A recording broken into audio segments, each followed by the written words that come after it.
So many times swimmers get caught in the habit of taking a very quick breath off their turns and off their push-offs. So this is a quick drill that you can incorporate into sets that gets them to think a little bit differently. It's what we call a contrast drill, in which on their first push-off they'll take a breath on their first stroke off the first turn. They'll take a breath on their second arm pull down, and on the next turn they'll take a breath on the third arm movement. So there's 1, 2, and now the breath is on the third one. As the athletes get a little bit more accomplished, you can move that out a little farther. So here we've got 1, 2, 3, which typically looks like it's the second stroke, because we as coaches will hope that that first stroke is not the kind of where they default to.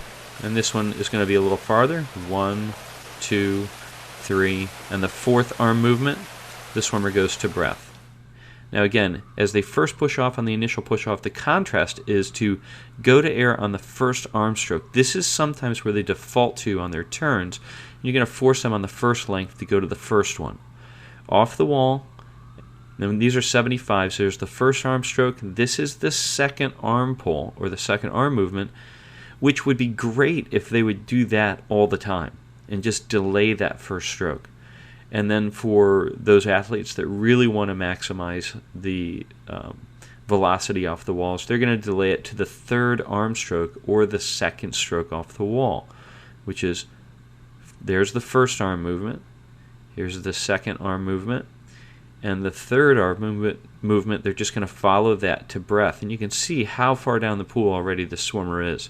And to consistently do that is really going to make them much, much better swimmers. You'll also notice this is a master's practice.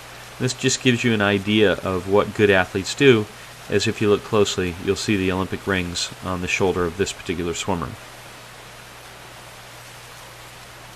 1, 2, and then one more time will be the third arm movement, which is going to be the preferred.